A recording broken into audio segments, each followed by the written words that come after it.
Kembali lagi dengan saya Desi Faradi. Saya mahasiswi dari STMBI Depok. Saya mau menjelaskan tentang penolakan atau perubahan. Apa sih penolakan dan perubahan itu? Disimak baik-baik ya, jangan kemana-mana. Materi yang pertama adalah apa itu perubahan dan penolakan. Perubahan adalah hal yang biasa menjadi sebuah organisasi. Perubahan mengandung makna beralih dalam keadaan sebelum menjadi keadaan setelahnya. Perubahan merupakan hal yang muncul sulit dalam perusahaan kecil. Di lain pihak, perusahaan besar yang melakukan perubahan juga membutuhkan kekuatan yang besar. Sebagian besar perusahaan organisasi meliputi visi yang menjadikan tujuan dari organisasi, strategi yang meliputi teka-teki, dan cara organisasi melakukan suatu kebudayaan, meliputi kebiasaan dan cara yang biasa dilakukan organisasi. Struktur mencakup pembuatan perubahan dalam hubungan wewenang, teknologi, yaitu dalam mengimplementasikan teknologi baru, dan gaya pemimpin. Perubahan organisasi dan pengelolaan perubahan merupakan kajian yang menarik saat ini. Perkembangan ilmu pengetahuan dan teknologi informasi mengharuskan organisasi harus terus melakukan perubahan. Organisasi ideal harus selalu berubah untuk dapat terus bertahan, bukan menjadi pilihan, namun menjadi keharusan. Keberhasilan organisasi melakukan perubahan ketergantungan pada sejauh mana organisasi dapat mengatasi permasalahan yang timbul dari perubahan tersebut. Materi yang kedua, apa sih itu penolakan? Penolakan adalah terhadap perubahan. Suatu hal yang sering terjadi adalah bersifat alamiah jika dalam suatu organisasi menjadi berubah. Dalam mengatasi penolakan atau perubahan, mengusulkan ada 6 taktik yang bisa dipakai untuk mengatasi perubahan.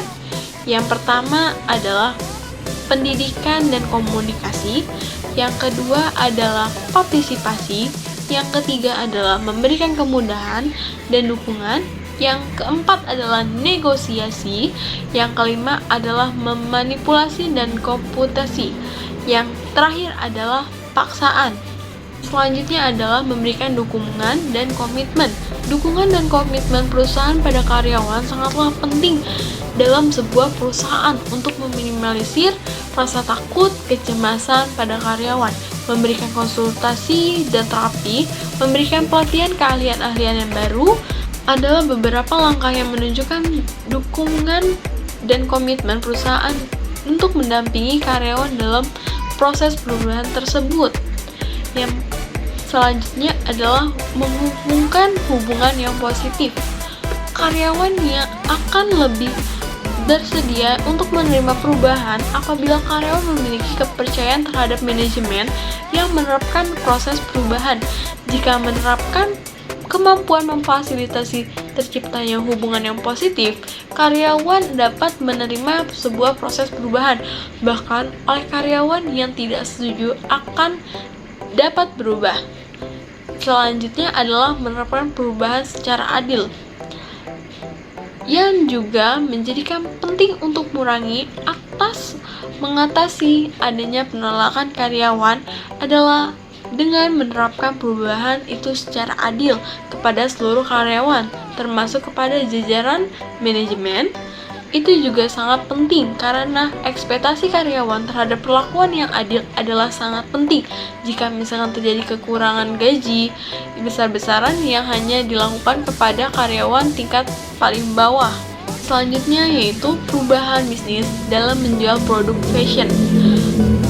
Secara khusus biasa dikatakan fashion adalah gaya pakaian dipakai sehari-hari oleh seseorang, baik itu dalam kehidupan di rumah maupun acara tertentu untuk bertujuan untuk menunjang penampilan. Macam-macam fashion, berbagai tipe dari gaya yang akan dibahas dapat mengungkapkan tema penampilan kita pada umumnya. Secara general, style fashion sendiri itu atau banyak beberapa lainnya. Contohnya, yang pertama fashion casual. Fashion casual itu adalah style ini sangat banyak sekali digemari Indonesia karena style ini sangatlah mudah digunakan untuk sehari-hari. Siapapun dapat memakai casual fashion sebab tidak mengurai kantong karena style ini sangatlah simpel mengutamakan kenyamanan. Yang kedua adalah romantic style. Style ini sangat akan mendukung warna sebab warna pink. Tetapi style ini tidak selalu identik dengan warna pink sebab romantic style ini hanya menunjukkan harapan yang romantis dan tidak selalu diwakilkan dengan warna pink. Tidak salah sih jika kalian mengira demikian. Yang ketiga adalah glamour style. Style satu ini terkenal sekali di Indonesia yang sangat identik dengan gaya fashion Indonesia karena style ini dipakai untuk menunjukkan style derajat pada seseorang di Indonesia. Fashion ini sangatlah sering disebut glamour fashion, sangat diimbang-imbangi oleh orang-orang Indonesia terutama pada kaum wanita. Selanjutnya adalah flamboyant style.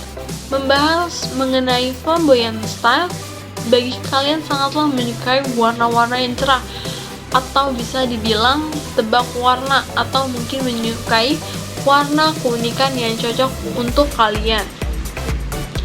Selanjutnya adalah exotic style. Membahas mengenai style untuk kalian semua adalah dari judul tersebut menggunakan baju ini terlihat sangatlah unik dari segi desain, corak, sehingga mempunyai kesan yang misterius saat orang melihat kita. Selanjutnya adalah classic style. Membahas mengenai classic style yang sering dibicarakan dan digemari para kaum wanita untuk mendapatkan kesan foto-foto yang bagus, elegan, dan nyaman. Selanjutnya kita akan membahas fungsi fashion. Fashion saat ini tidak tergantung pada kehidupan sehari-hari, namun lebih dari fashion itu merupakan salah satu gaya hidup. Hal ini karena tidak terlepas dari posisi wanita pada zaman sekarang mempunyai peran yang kompleks dalam kehidupan masyarakat. Dulu aktivitas wanita hanya di kehidupan sehari-hari aja dan tidak banyak yang tahu apa itu fashion, sedangkan wanita sedang mempunyai peran yang sangat tinggi dalam kehidupan keluarga maupun sosial.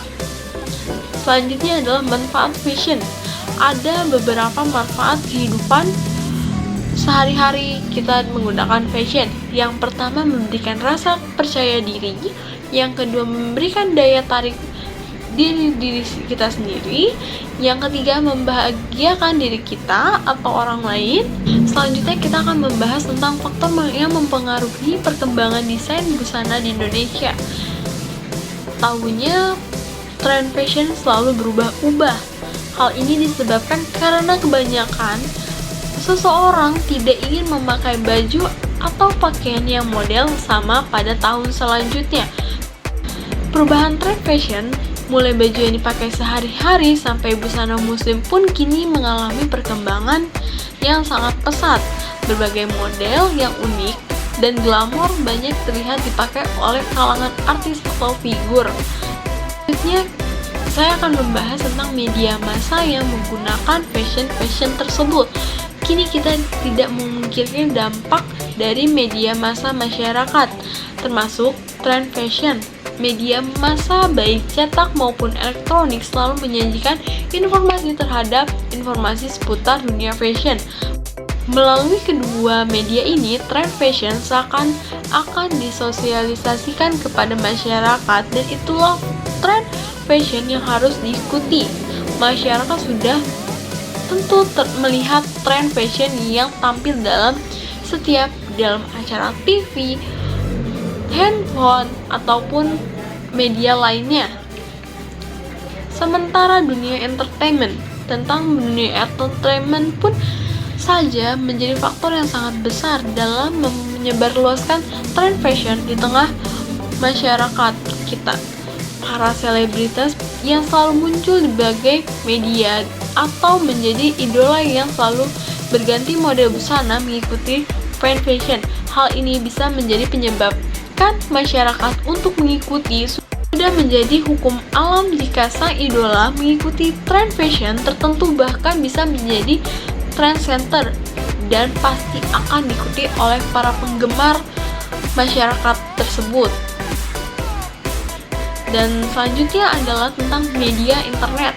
Tanpa kita sadari, internet juga menjadi faktor penentuan menyebarluaskan tren fashion, misalkan seperti website di Info Fashion yang selalu menyajikan tips-tips dan tren fashion terkini. Tentu saja informasi mengenai tren fashion tersebut akan cepat menyebarkan luas di Indonesia. Menyediakan busana secara online pun bisa memberikan peran dengan baik, menyediakan berbagai busana yang mengikuti tren fashion, sehingga mau tidak mau masyarakat akan mengikuti tren yang sudah ada. Selanjutnya dalam dunia bisnis. Dalam dunia bisnis juga merupakan perkembangan fashion di Indonesia mengikuti dengan banyak permintaan di pasar terkait dengan fashion tersebut yang sedang berkembang. Demikian menjadikan keuntungan para penjual berlomba-lomba menaikkan tren fashion yang menarik bagi para pembeli dengan menambahkan imajinasi mereka dalam merancangkan busana tren fashion yang akan mudah berkembang luas. Ibarat bola salju langkah di atas diikuti oleh penjual busana yang lainnya. Sementara itu, dalam dunia musik juga menjadi faktor perkembangan fashion. Saat ini musik kita sedang mengalami wabah boyband atau girlband. Boyband dan girlband ini mengikuti tren fashion yang berakibatkan pada artis-artis Korea dan Jepang, sehingga mau tidak mau para penggemar juga mengikuti fans idola mereka. Saat ini juga banyak kita temui model busana yang menyerupai style orang Korea ataupun Jepang. Hal ini akibatnya munculnya boyband dan girlband di belantika musik Indonesia. Selanjutnya aku akan membahas tentang bisnis fashion bertahan di masa pandemi. Di masa pandemi COVID-19 ini membawa perubahan yang signifikan pada berbagai sektor, termasuk industri fashion, ditandai munculnya beragam tren yang mulai cepat dan dinamis menyesuaikan kondisi di masa pandemi ini. Perubahan tren fashion harus segera ditangkap oleh para pelaku usaha yang dituntut untuk terus menyesuaikan strategi bisnis, sehingga dapat beradaptasi mengikuti sekaligus bertanggung jawab kebutuhan tren yang sedang digemari oleh masyarakat. Pada awal muncul pandemi ini, penjualan pakaian merosot tajam. Pasalnya, kala itu masyarakat memiliki prioritas yang lebih penting dibandingkan dengan berbelanja produk fashion. Namun, seiring jalannya waktu dan tren terus berkembang dan beradaptasi mengikuti perubahan gaya masyarakat, juga dapat melonjak naik lagi. David Sanjaya, pendiri Komili, mengatakan pandemi yang telah terjadi saat ini mengubah gaya hidup masyarakat, sehingga berbagai pelaku usaha harus peka dan cepat beradaptasi dengan melakukan perubahan strategi. Apalagi tren begitu cepat berubah sehingga setiap akan mengeluarkan rangkaian produk baru, tim internal dari Komili pasti akan melihat dan menyesuaikan dengan tren yang tengah terjadi di masyarakat. Misalkan, saat awal pandemi banyak yang butuh masker. Barangkali dari situ Komili meluncurkan produk masker kain yang dengan senada dengan baju. Lalu orang juga membutuhkan baju yang nyaman dipakai di rumah tetapi terlihat modis. Maka beberapa waktu yang lalu Komili meluncurkan piyama dan tanggapan masyarakat yang sangat bagus. Untuk proses penjualan itu saat Komili saat memprioritaskan secara online sehingga bisa menjangkau pasar lebih luas, bahkan hingga Aceh pun dari Sabang sampai Merauke itu berbeda jika hanya mengandalkan penjualan melalui offline yang hanya terbatas sedikit saja. Apalagi di masa pandemi ini, masyarakat semakin akrab dengan digital sehingga menjual online benar-benar bereksekusi dengan cepat. Masyarakat yang tadinya malas belanja online sekarang harus melakukan. Makanya, cara bisnis gaya lama sekarang sudah tidak berlaku lagi. Di sini, pelaku usaha harus mengatur strategi dengan cara cepat menjual di digital ataupun di aplikasi-aplikasi e-commerce lainnya. Sementara, semakin kesini kita harus beradaptasi terhadap hal-hal yang lagi ngetren, mampu mendongkrak penjualan secara naik drastis. Keuntungannya pun juga naik drastis. Bahkan diakui oleh sepanjang Januari 2020 hingga 2021, penjualan di Erigo melonjak sangat signifikan, bisa menembus hingga 10 kali lipat atau 1000%. Ini tidak lepas dari kualitas dan desain produk serta beragam pilihan yang dihindari oleh Erigo untuk memenuhi kebutuhan fashion konsumen, baik itu sehari-hari maupun kepergian, mulai dari jaket, baju, celana, topi, dan aksesoris lainnya. Hai, ketemu lagi dengan saya Desi. Jangan lupa di like, comment, subscribe, dan di share ya. Bye bye.